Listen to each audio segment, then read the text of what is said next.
Of course.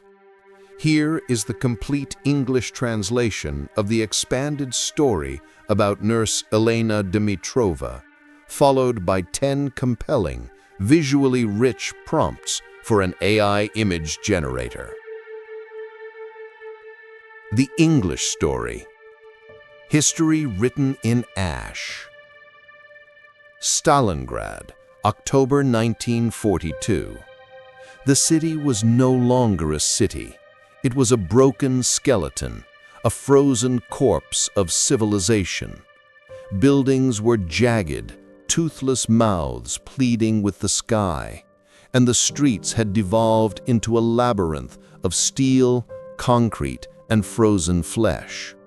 The air, at a bone-aching 20 degrees below freezing, mingled the smells of cordite and scorched metal, forcing them into the lungs of anyone still breathing.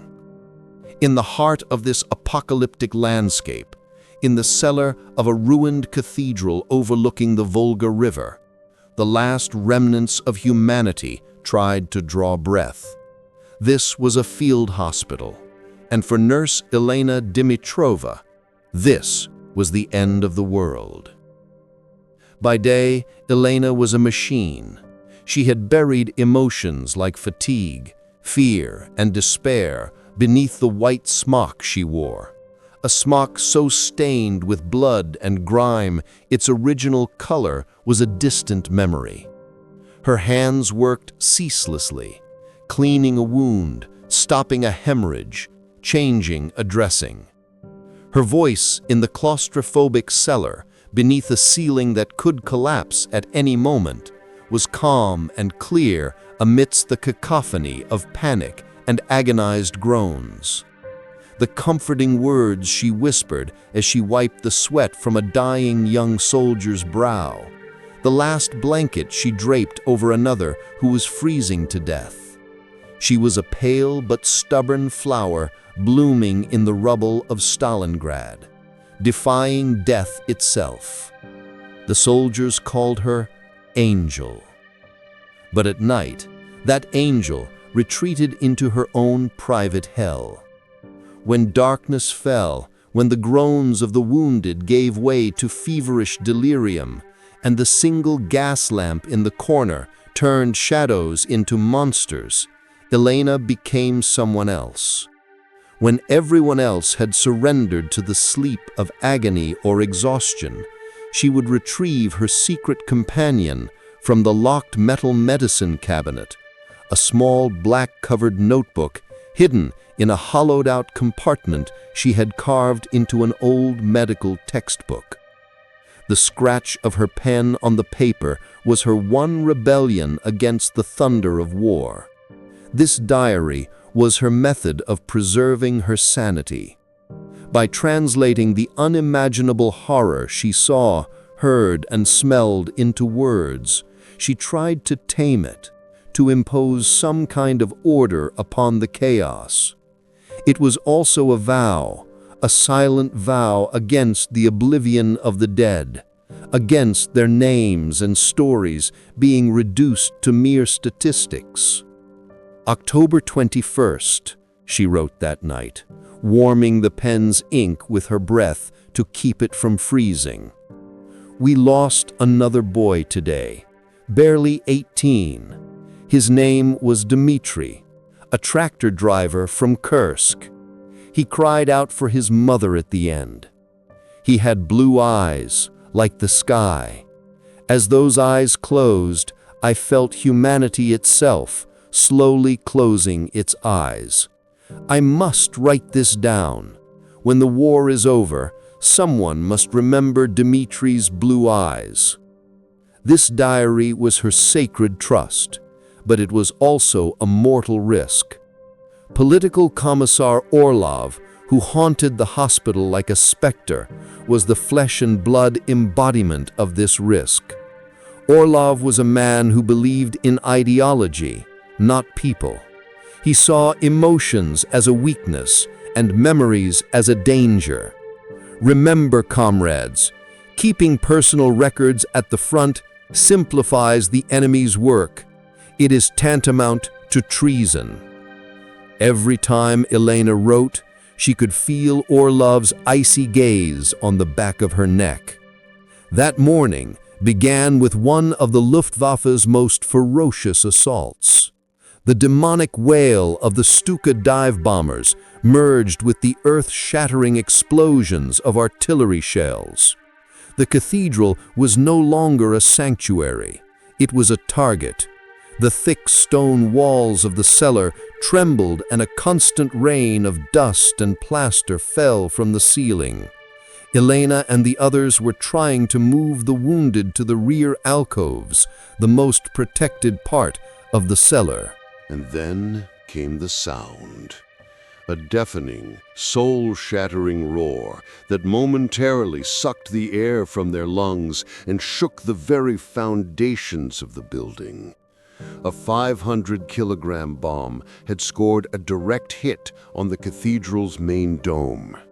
The center of the cellar ceiling tore open like a giant mouth, collapsing inwards with a tremendous crash. The space was instantly filled with dust, smoke, the smell of ammonia, and human screams. Visibility dropped to zero. But this was only the beginning of the true horror Elena would face that day. The chaos instantly triggered a survival instinct. Elena was trying to pull the wounded from under the rubble, to guide those who could walk towards safety. Her face, hands, and hair were caked in dust and soot. Her only thought was for the wounded, to save one more life. Only after the danger had slightly subsided, after the dust cloud began to settle and the artillery fire moved on, did it occur to her: the diary. The small wooden chest where she kept her belongings was buried under tons of rubble from the collapsed ceiling. She ran to the spot. With her bare hands, with her bleeding fingernails, she desperately clawed at the stones and splintered wood. But of the chest, only a few shards remained. Her bag and the hollowed-out book inside it were gone. They had to be somewhere in the debris. Seeing that empty space, she felt the blood drain from her veins. At that exact moment, she saw them, ghost-like figures in snow camouflage, slipping through a breach in the cellar's ruined wall. German soldiers. The situation was no longer just about a lost diary. It was a life-or-death battle that could turn into a massacre at any moment.